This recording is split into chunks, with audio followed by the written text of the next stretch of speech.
দিলেন দেখুন বেশ কয়েকটি স্পেসিফিক কোশ্চেন আছে যে আত্মহত্যা বলে চালিয়ে দেওয়ার চেষ্টা।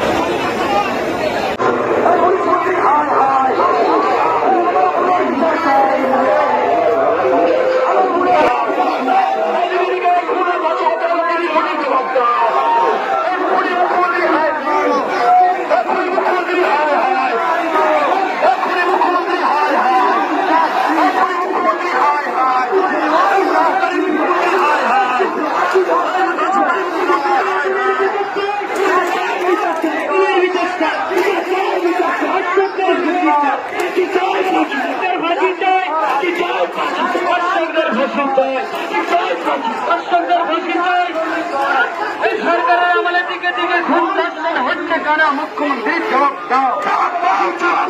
সরকারের আমলে দিকে দিকে খুন ধর্ষণ হচ্ছে কারা? মুখ্যমন্ত্রী জবাব দাও।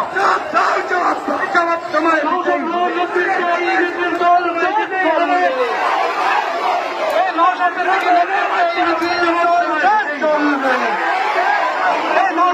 নেতৃত্বে আমাদের সংগ্রাম, নৌসাদ ভাইজানের নেতৃত্বে আমাদের সংগ্রাম, নৌসাদের থেকে নেতৃত্বে ভাঙড়বাসীর সংগ্রাম।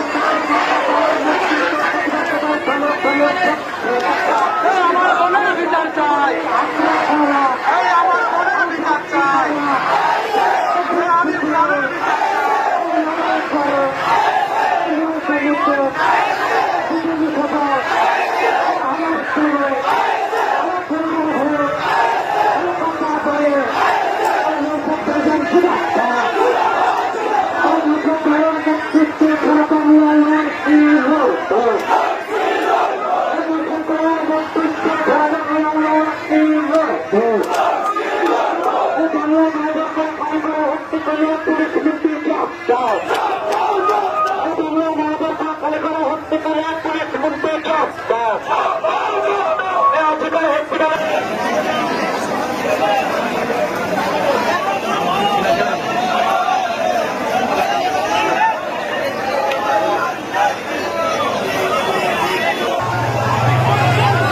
দিলেন দেখুন বেশ কয়েকটি স্পেসিফিক কোশ্চেন আছে যে আত্মহত্যা বলে চালিয়ে দেওয়ার চেষ্টা হয়েছিল। কেন এটা মারা যাওয়ার বেশ কিছু বলে তার পরিবারকে মুখ দেখতে দেওয়া হচ্ছিল না কেন?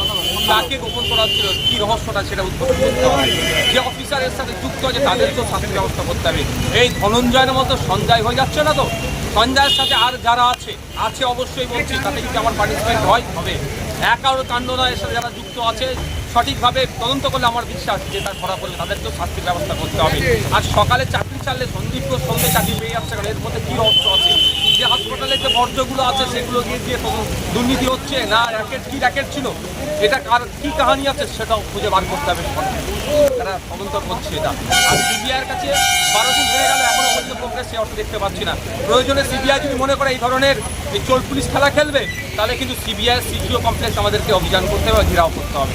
সঞ্জয় রায়ের বাড়িতে আর একটা কথা হচ্ছে যে মুখ্যমন্ত্রী যে 10 লাখ 5 লাখ 2 লাখের যে রেট বেঁধে দিচ্ছেন এটা বাধা বন্ধ করা হোক। মুখ্যমন্ত্রীকে আমরা সম্মান জানিয়ে বলছি, তার মুখ থেকে আমরা এই ধরনের শব্দ বাক্য আমরা কোনোদিন আশা করিনি। যদিও অন্যার এক বিধায়ক মুখ্যমন্ত্রী সম্পর্কে যে কুরুচিকর মন্তব্য করেছে, 25 লাখের রেট বেঁধেছে, সেটাকে যেমন ধিক্কার জানাচ্ছি, একইভাবে মুখ্যমন্ত্রী যে 10 লাখের কথা উল্লেখ করছে ধিক্কার জানাচ্ছি। আমরা খুব শোকাগ্রস্ত, আর আমাদেরকে টাকা দিয়ে উনি ভোলাতে চাইছেন। ওনার পরিবারের লোকজনের বক্তব্যটাই যে শুনলাম মিডিয়ার মাধ্যমে নাকি সেখানেও টাকা অফার করেছে, এটা মেনে নেওয়া যায় না।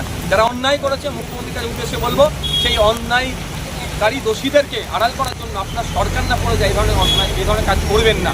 আপনার কাছ থেকে আমরা আশা করছি নিরপেক্ষতার সাথে কাজ করবেন। যদি এখন সিবিআই হাতে মামলা গিয়েছে, আর আমি অন ক্যামেরা বলছি সিবিআই দ্রুত বিচার চার্জশিট করে কোর্টকে দিতে পারবে, রাজ্য সরকার যদি সহযোগিতা করে। আমি আশা করবো রাজ্য সরকার সহযোগিতা করবে সিবিআইকে। সঞ্জয় রায়ের বাড়িতে সিবিআই গেছিলেন 1 ঘন্টা 15 মিনিট ঢুকলেন, ব্যাপারটা কি? এখানে অনেক কিছু হচ্ছে, অনেক সন্দেহ হচ্ছে যে হচ্ছে কি সিবিআই কাদের কথা শুনে চলছে সেও প্রশ্ন থেকে যাচ্ছে।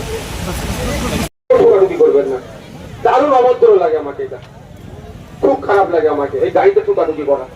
কেউ ঠোকাঠুকি করবেন, আমাদের পুলিশ বন্ধুরা আছেন, আমাদের কিছু নেতৃত্বরা আছেন, তারা দায়িত্ব নিয়ে পার করছে। কেউ গাড়িতে ঠোকাঠুকি করবেন না। যারা এসেছেন আপনাদের বলবো ঘুমিয়ে পড়লে হবে না, ঘুমিয়ে পড়লে হবে না, জেগে থাকতে হবে। বিচার ব্যবস্থা আদালতে গিয়েছে, মামলা ঠিক কথা, আদালতের জজেদেরকে বুঝাইয়ে রাখতে হবে।